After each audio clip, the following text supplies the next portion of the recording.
Kamusta po? Nag-file na po ba ng counter affidavit? Yes, for Senator Martin Lord, he already submitted his counter affidavit before the DOJ and is fully cooperating with the investigation.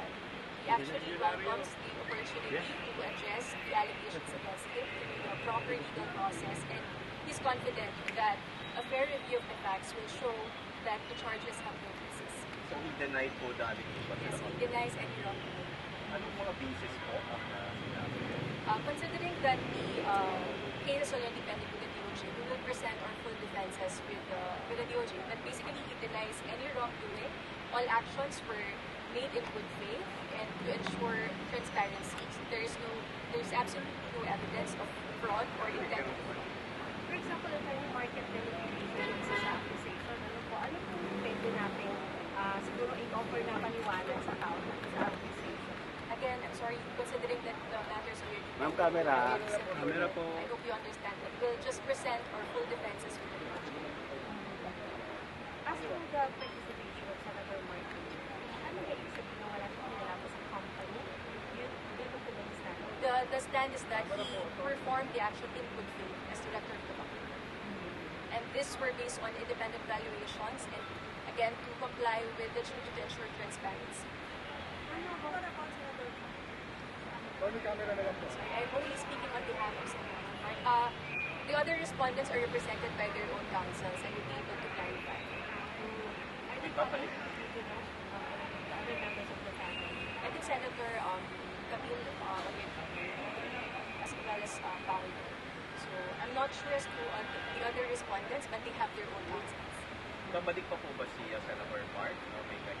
According to the DOJ panel, for the next hearing, it's the submission of the reply affidavit by the SEC, so they're not required to attend. And then pagka may reply affidavit, you will also answer that. Yes. Depending on the contents of the reply affidavit, we will evaluate whether we will be filing a response or a reply affidavit. When do you see any political hand in this case? We're not here to speculate on motives. Right now, our focus is to address the allegations through the legal process. Is the Senator confident na Definitely, he is confident that a fair review of the facts and evidence will show that the charges against him have been basis. Thank you. I'm Regine Tarantapia. Abrera. Abrera. Tatanong lang.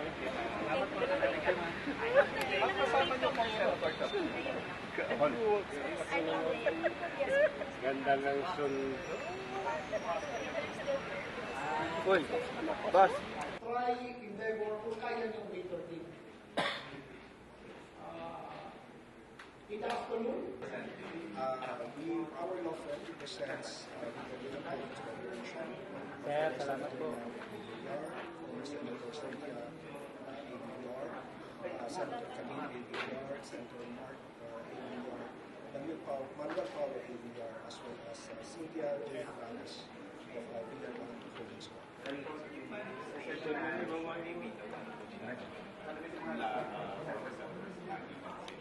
Well, of course, I cannot discuss the details of the case, but suffice it to say that filing a verified manifestation and motion is allowed under the rules of the DOJ, which we did.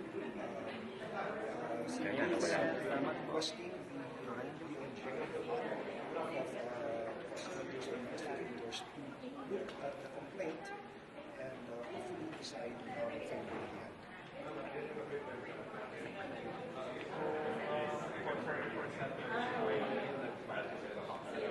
Yes, so for Senators Camille, VR, Mark VR, as well as Manuel Paulo VR, they filed their respective counter affidavits. Well, it's upon our advice, and since it's allowed under the rules, so we advise them that for the Senator Mandy and for the Senator Cynthia, for them to file their verified manifestation of motion. And then for Senators Camille and Mark, as well as Manuel Paulo, for them to file their respective counter affidavits.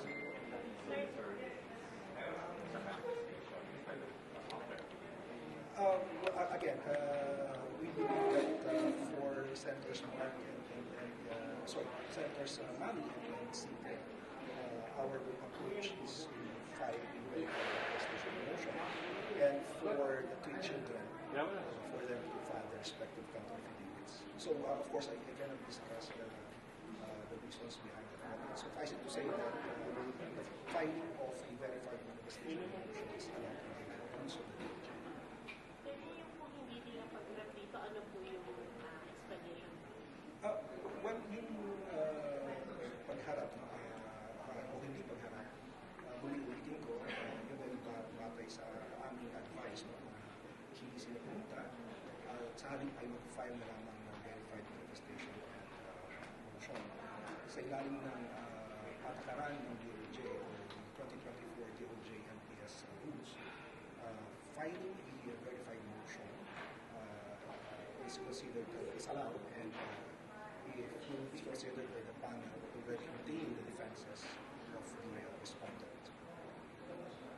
Kapag ganyan po, saan po sila?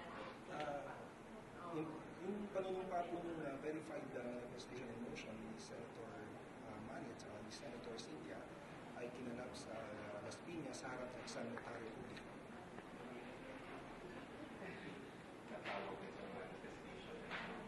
It's called the verified manifestation and motion.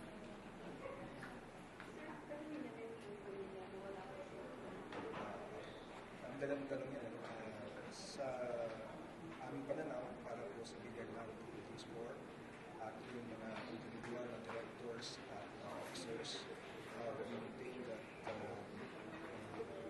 they did not commit any wrongdoing, and we also would like to thank the DOJ panel because as we told them, we will fully cooperate to a fair and impartial investigation, one that is grounded in due process and one that respects the rights of individuals. So we are here to clear the name of the company and clear the name of the directors and officers implicated in this case.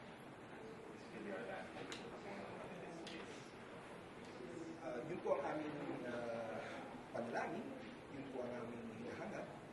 Sana po sa dulo ay mapanigan kami ng panel at mag-ispis po yung kaso dahil sa kanila. Pero naman pwedeng sabihin kung minsan mga specific accusations like insider trading, market manipulation, ano yung pwedeng sabihin sa bakit? So, pasensya na po, hindi ko po maaaring i-discuss mo yung detalye ng kaso. Ito po yung ilang pagkalang sa ginagawang investigasyon ng DOJ. Kami po ay naniniwala na magkakaroon ng isang susi at ninong investigasyon